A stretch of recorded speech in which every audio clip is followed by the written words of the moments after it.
Now, where are you from? From Lake Charles, Louisiana. A lot of people don't know about it, but it's 2 hours away from Baton Rouge, and it's 3 hours away from New Orleans. So yeah, we closer to Houston, really, to be honest.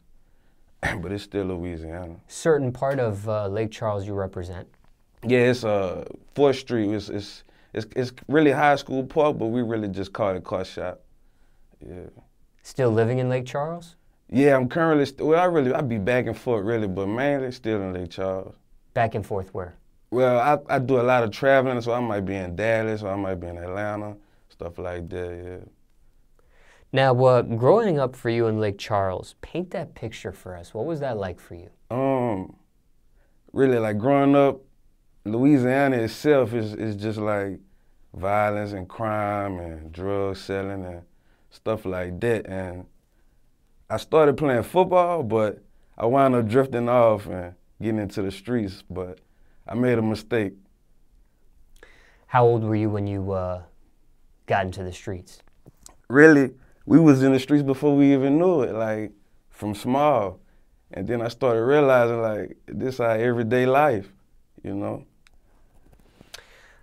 I want to talk about the streets a little bit more in depth in a second, but just growing up for you, was it a rough upbringing? Would you characterize it as a rough upbringing?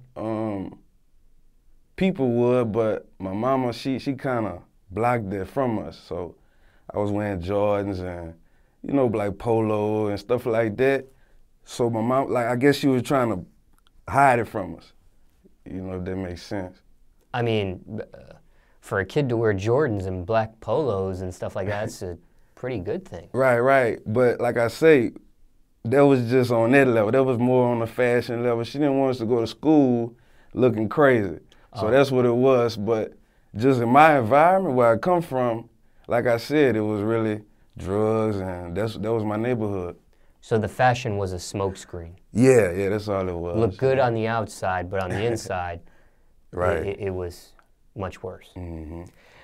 Having a rough upbringing, what do you think the roughest moment for you was growing up, especially within that environment that you described? Having a kid young, when I say young, 17, and so I graduated from high school at 17 and had a baby, had my little boy. Then after that, it was like, you got to figure out what you're going to do. You know what I'm saying? Like, I had a job, but I felt like the job wasn't paying enough, but really, it was paying enough. I just wanted more money. I was just greedy. So you were a teen dad. Yeah.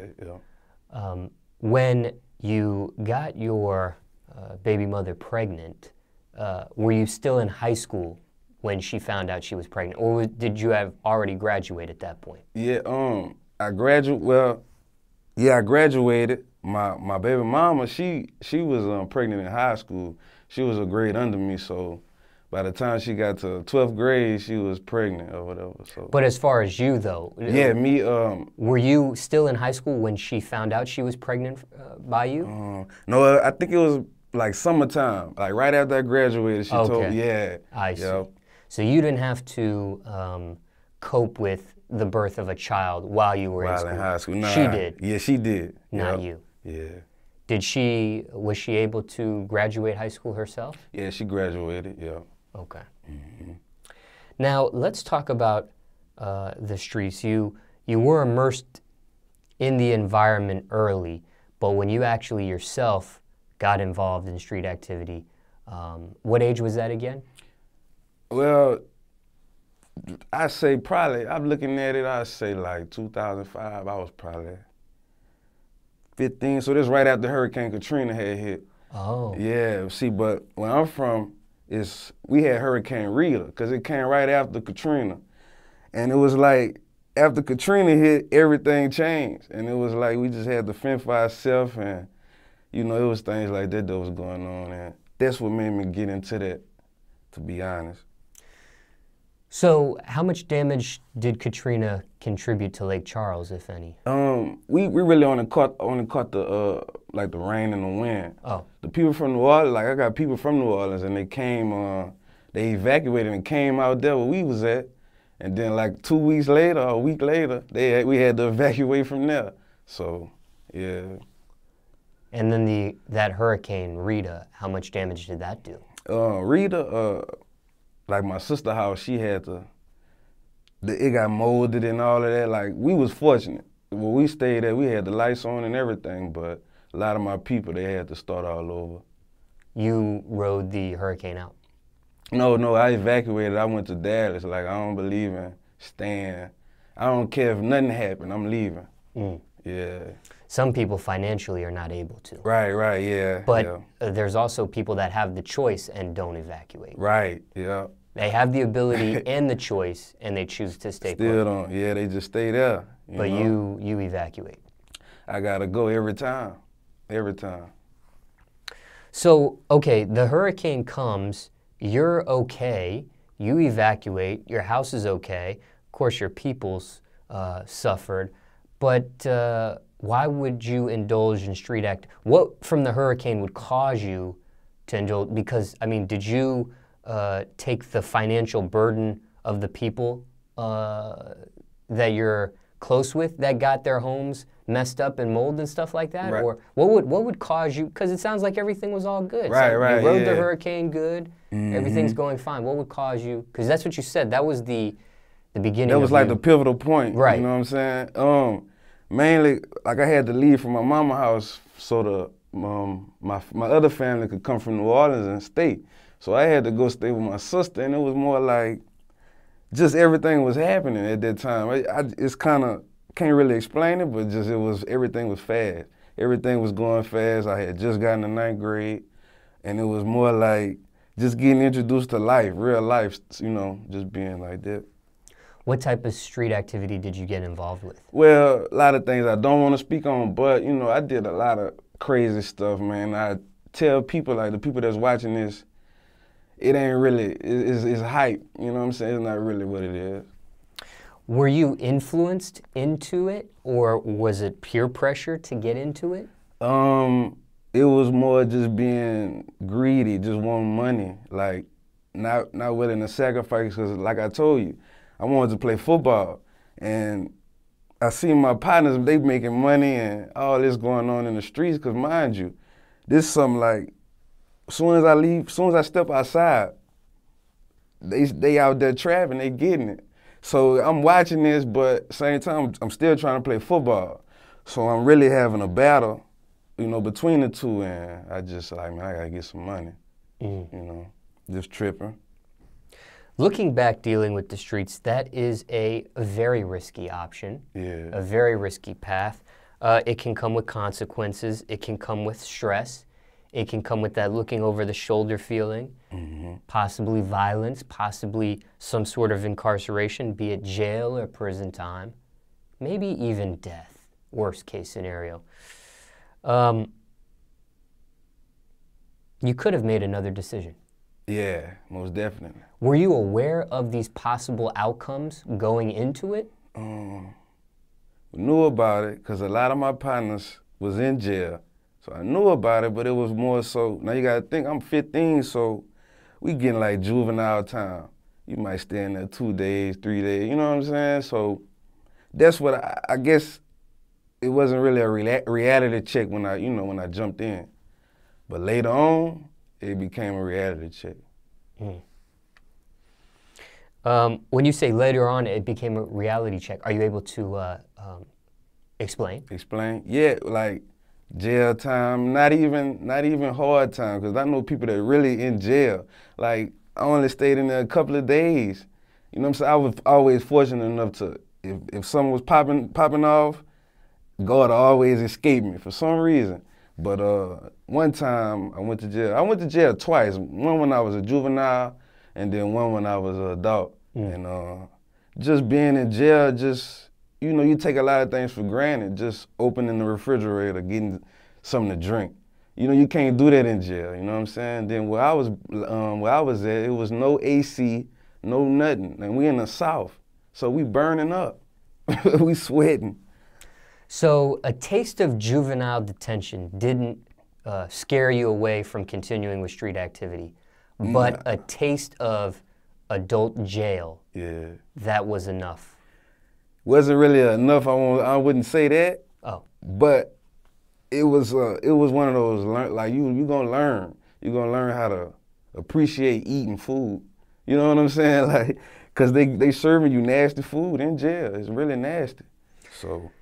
I've done prison interviews, prison, not jail, but prison interviews, and we've had several discussions about the food. In prison, I've done interviews with people that have done prison time several years, and they were fed food where it said on the side of the box, not for human consumption. Yeah. You saw that in jail too? I ain't see that, but look, they got some juice, some red juice. They will serve us every day. If you pour it on the ground, it's gonna stain up the ground. Like, I don't know what kind of juice it was, but it's real though. Like, I just like, nah, I'm passing my place. I'm only eating vegetables, and I'm giving everything else away. So you seeing that juice staining the ground, Yeah. you were imagining what it would do to your insides. Right, you know what I'm saying? Cause it's not like corn syrup, you know the difference. This like some whole other type stuff. Did it change like the color of your teeth too if people drink it? I really stayed away from it, just drink water. You know what I'm saying? Just stay away from it. Now, thinking about your street activity you were involved in, you didn't state it, but were there any regrets thinking back? Did you regret being involved in it? In street activity, in general, period, yeah. Yeah. In that whole path.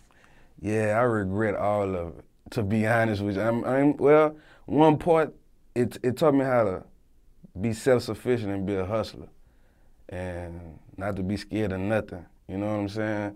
So that part, you know, that was good, but everything else, I lost a lot of partners, you know what I'm saying? Like, a lot of my partners in jail and a lot of them dead. So it was like, you know, and then I got stabbed, you know what I'm saying? So it was like, you ain't really getting nothing out of it unless you just balling, unless you got, you know, but yeah, it ain't really worth it though. So some of these things I described that could happen with street activity, you experienced. Yeah. The Yeah, violence, yeah. the incarceration, the death from your friends. Yeah, yeah. Was it worth it? Was the risk worth the reward or what you got out of it when you were involved in it? It wasn't worth it. You know what I'm saying? I tell people stay in school. I used to have a bus driver. He used to tell us, stay in school, stick to the rule, don't get put out of school. And he'd tell us that every day, and I would never pay attention. And then it just dawned on me one day, like, it was made a whole lot of sense. Did you keep this stuff away from your parents, or did they know what was going on? I kept it away from, they probably had an idea, but like I say, I wasn't really no D-boy. Like, I had a job, you know what I'm saying? I really was hustling. Like, when my partners was hustling, I was at work. When I get off of work, they shooting dice. We might shoot dice and stuff like that, but I wasn't really just hard with it. Obviously, when you went to jail, I'm sure your parents kind of figured a little bit more of what you were getting involved with, or no? Yeah, one time this happened, my daddy called me. He like, Jarvis, what you got going on? I'm like, what you mean? He say, police talking about they watching you and this and that. And I say, for real? My daddy telling me this, so he kind of knew like something was going on. Did they try to stop you? Did they try to persuade you out of whatever it was that you were involved in? Oh yeah, most definitely. Most definitely. Talking about my parents? Yeah. Most definitely. They didn't want that for me. Like I say, my mama always tried to cover that whole street part of it from me, you know? Now, obviously, you in the beginning of this segment, you stated that it was between streets and football, and you ended up choosing the streets. So, yeah. When you gave up football, what did your parents think? My mama, she say, I guess I can speak on this. One time, me and my brother, something happened at this school I went to with a gun and everything, and my partner wound up going to jail. And but they let us ride. I was young, and he took the charge, like, by himself. And my daddy came, picked me up, went to my mama's house. My mama like, what you gonna do with your life? You know what I'm saying? Like, she ain't try to whip me or try to fuss or nothing. She just like, what you gonna do with your life? So from that point, it was like, cause she seen like I had to quit football and everything. Back to what we was talking about, like, she seen me going down the wrong path, and she's like, well, what you gonna do with your life, you know? But I wound up going and get my GED and stuff. So I really didn't even finish high school, but I got my GED though. Oh, okay. So when you said you graduate, that's what you meant. Right, that's what I meant. You did get a GED, so you graduated, but yeah. You did drop out. Right, I dropped out. Like, I wouldn't really, it's a thing called option 3 where I'm from. They give you an option to get your GED and get out of high school, because they see like, you're not gonna make it, so you might as well just do this, and it's called option 3. So I took that and got out of there. What grade was this when you made that choice? Really, I was when I made the choice, 11th grade. 11th grade, I got into option 3, and it took me like a year and a half. So are we talking beginning of 11th grade, middle 11th grade, end of 11th grade? Beginning of 11th grade, because what happened was, with the football, this what made me get out of it, to be honest.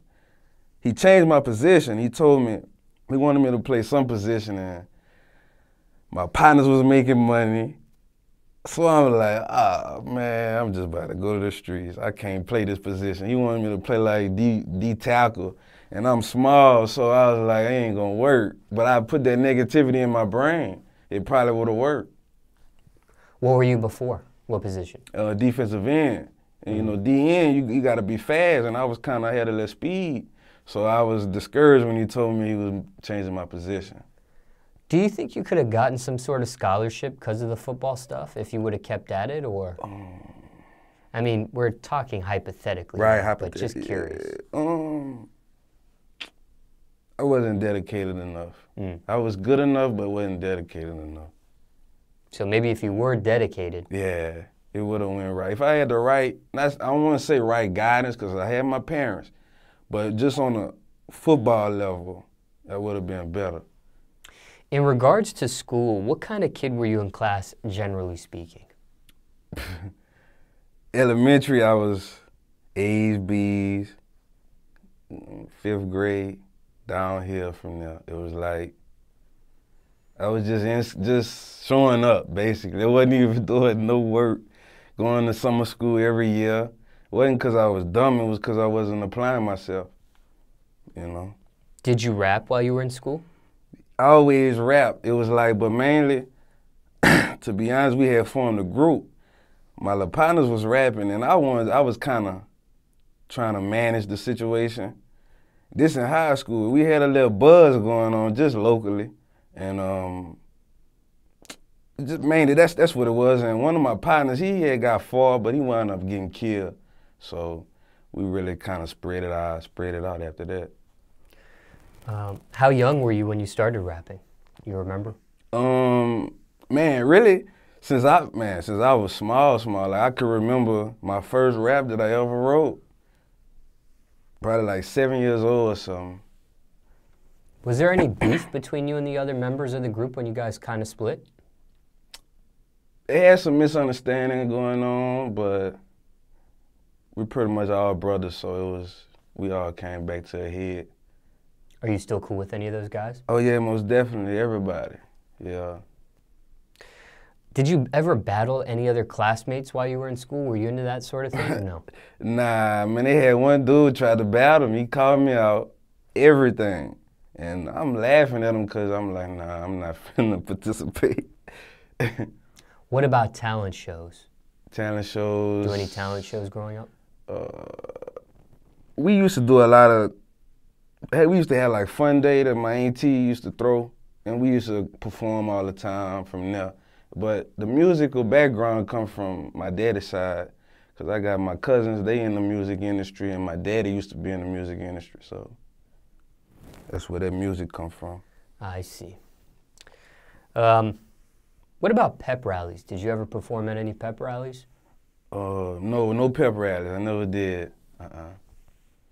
Okay, so you get the GED, you go with that option situation, which you mentioned earlier, and then you do have a child. Yeah. Your first child.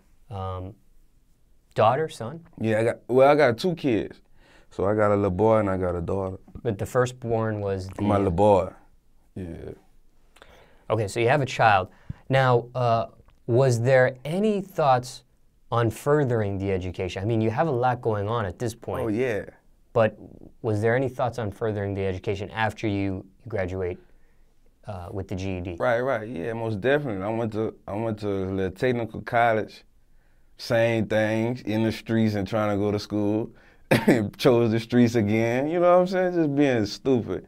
And then, but I wound up going to school for, it was kind of like people don't really know about it. It's like a safety, it's called safety technician, to where like you're dealing with OSHA and it's like construction type stuff.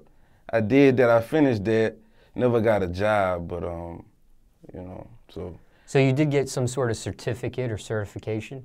Yeah, most definitely, for the safety thing, yeah. How long did that take to get that? Took like 6 months, yeah.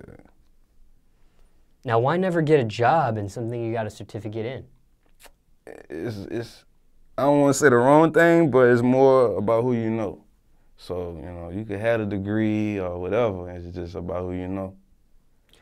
At some point, rap is taken serious. Yeah. Okay, so kind of bring us the timetable. Okay, so you graduate, you get the GED. You have this child. You do get this certification. Yeah. You are in the streets also. At what point from the time you get the GED, maybe how many years, before you actually make a decision and say rap is going to be a career choice, music is going to be a career choice? Career choice. When I was young gunner, like, I just rapped, I made a song out the blue and people was feeling it. This when I was doing that kind of rapping. They called me Webby, they wanted me to open up for Webby or whatever. This was like in Beaumont, and they wanted me to do that. Then Slim Thug, my uncle called me. If I was in Dallas at this time, my uncle called me. He like, Slim Thug want you to come out here, whatever. This was like 2013 or 12. So that's really when it got serious, you know. What happened with you and Slim? Man, I wound up not even, I mean, I had a situation going on with the music. I could talk about it, but I don't know if, we could talk about it. It was more like, I don't know if people really know, it was more like hip hop police. I don't know if a lot of rappers know about it, but it was a real situation in my city, and man, I had to dip out. It got too critical, and then when they called me with the Slim Thug thing, I was kind of paranoid, you know what I'm saying, to be honest with you. Was Slim Thug wanted to sign you, or? I didn't even really find out. My uncle was mad at me. He was like, what you mean? Because I'm like, but I'm good. I'm out here in the D chilling. He like, what you mean you chilling? You know. I see. So you had some sort of opportunity there that didn't end up materializing. Yeah. Okay, so when does rap become a serious career choice for you? Are you able to pinpoint how many years since you graduate? 3 years, 4 or 5 years? I graduated in 2009, so like I say, 2013, like that's when the whole Webby and Slim Thug thing, and then after that happened, it was like— Because you were paranoid. Right. So, but after that, I knew I had something going on, because if they wanted to talk to me, I'm like, I got something going on then.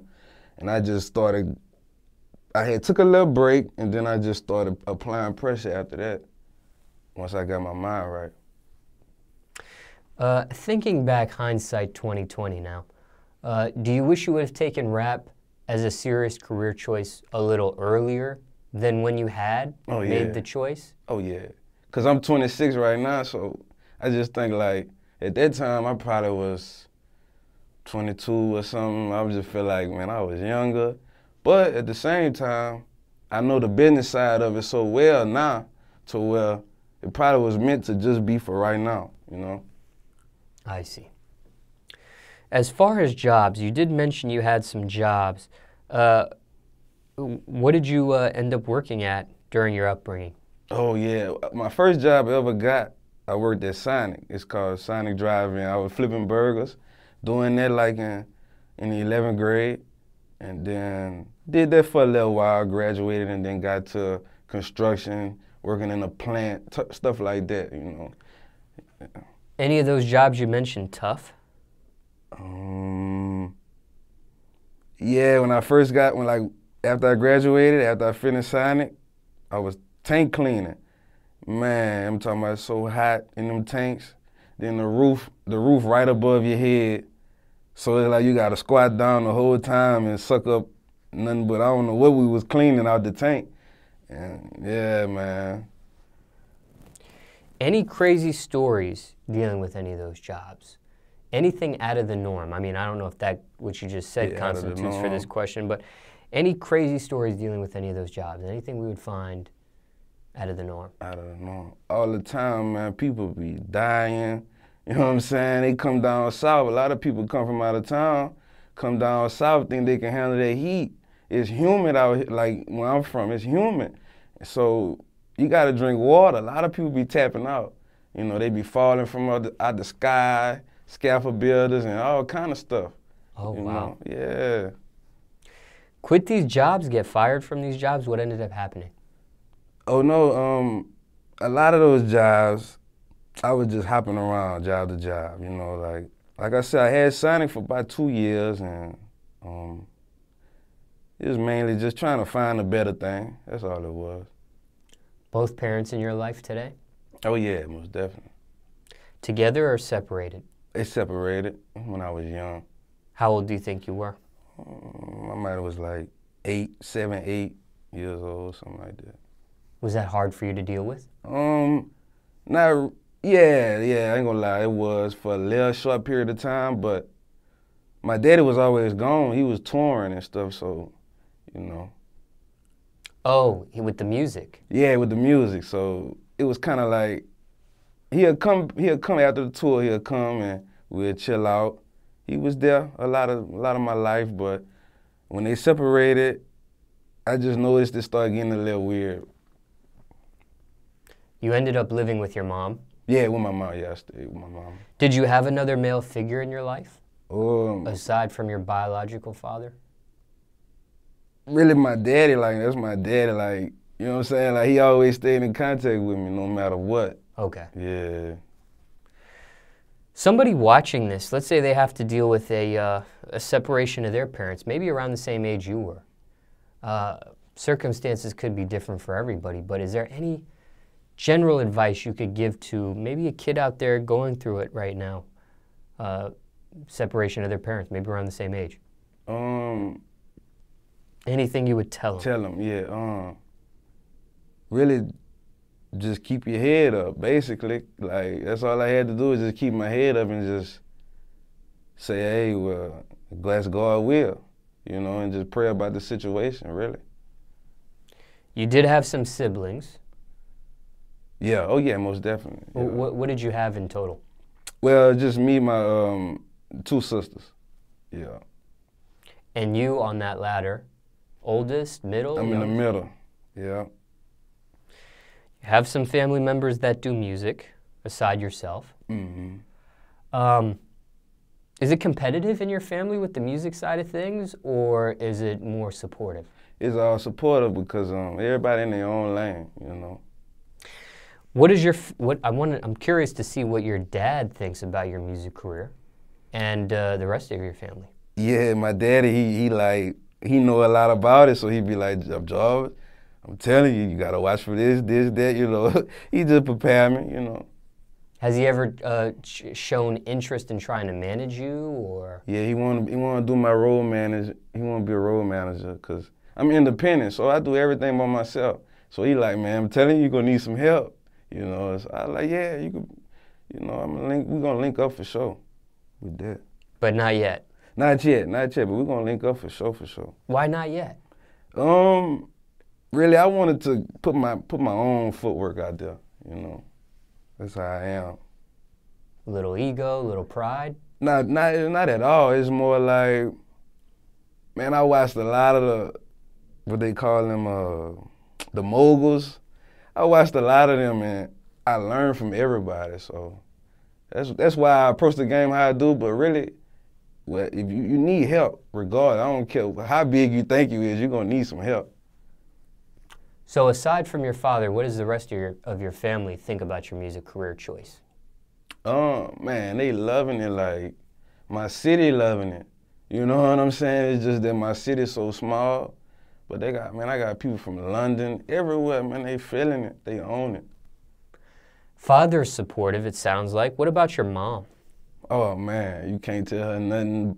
Like, she know all the words. You know what I'm saying? Were both of your parents supportive right away, or did they have to warm up to it?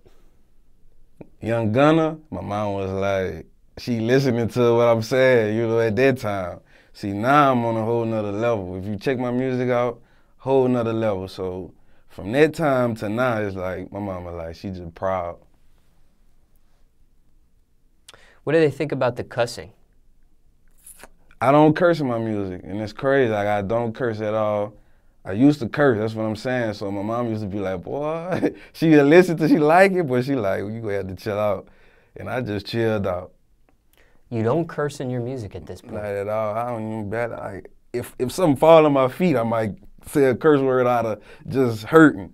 But other than that, I try not to use all that. Why? Is it just because of your mom kind of getting at you at one point? No, it's more just being an adult, learning how to use my words. Because they say when you use curse words, it's because you don't know what to say. That's what they told me, so. What about the N-word? Where do you stand on that? Man, you know what? Old school, my old head, he like, I said that one time I was young. He like, man, you know what we had to go through? And ever since then, I was like, man, I ain't gonna say it again. Out of respect. So you don't use the N-word, you don't use curse words. Do people notice your music is clean? Oh, well, and you know what? They don't even notice. Like, some of my partners, they be like, because they waiting for it, because they know I don't curse, so they be waiting for it, but everybody else, they just like, oh, you coming on now. That's all they be telling me, like, you coming, boy. How hard is that to make music without cursing? It's really not hard. I thought it was at first, and then I tried it, you know what I'm saying, and just, it was fluent. You don't really even got to curse. It's crazy. A lot of people think they do, you know, but you really don't. Do people respect the fact that you don't curse in your music, or do they look down upon it? And hear me out. Because in rap today, in hip-hop today, more times than not, people are cussing and cursing in their music. Right. I don't know what the percentage is, but if I put my own opinion, I would say like 99% is cussing in their music. You're probably 1% that isn't. Yeah. I don't know if that's an accurate percentage. Yeah, it pretty much is, though. Okay. Yeah. So you agree with that. Yeah. Do people think, and this is what I mean by respect, do people respect that you're not cursing, or do they look down upon it in the sense that, man, that's goody-goody music. That's clean music. That's... Because you being 1%, right? You're abnormal. Abnormal. So they respecting it. They respecting it because they can play that for their kids. That's what a lot of people don't know. A lot of them parents, the ones gotta buy that. So they buy the music. So it's like they kids, the ones telling their mama, "Mom, I want to listen to this." The mama listen to it like, "Oh, this too much cursing." You know what I'm saying? Like if the mama just young, she gonna go ahead on and buy it, you know what I'm saying? But for somebody with morals, no disrespect, but to a mother with morals, she not even gonna let her kid listen to that. So my music is like, oh yeah, I'm finna buy that. Everybody feeling it. Gangsters, you know what I'm saying? Old people, everybody.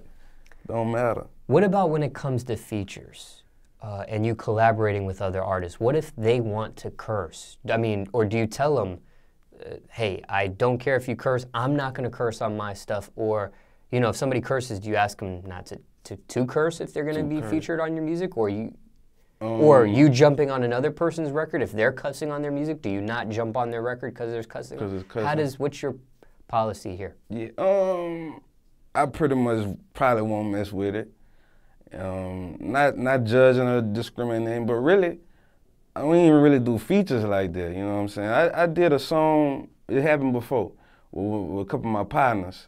That's just my partners though. We was at the crib, and I spit my little verse. They came after me, because I had the beat, I spit the verse.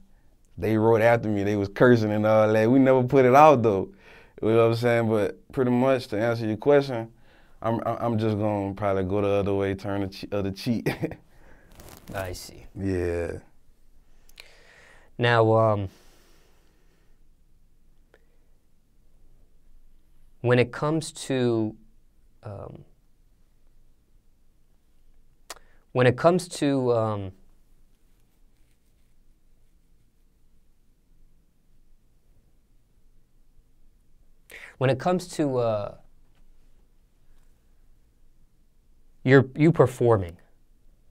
you performing live. Oh, actually, here's why I took a second to come up with this question, because I forgot to ask you this. Right. And this is what I was thinking about. Sorry, I apologize for the pause there. But this question, before I ask you this performance question. But, okay, so when you were Young Gunna, you were cursing in your music. Oh, yeah, most definitely. When you changed your name and used your birth name, your government name, that's when you became clean music? Yeah. Or did you start off cussing a little bit and then you toned it down? Nah, all right, when I was Young Gunna, after the situation I told you happened with the Slim Thug and all that, I took a break. I still was Young Gunna, and I started then. But then I was like, it don't match up, so I'm like, I gotta go do Jarvis. That's how I felt, you know, but. Did you have any, what's the word I'm looking for? Not remorse. Did you have any, I'm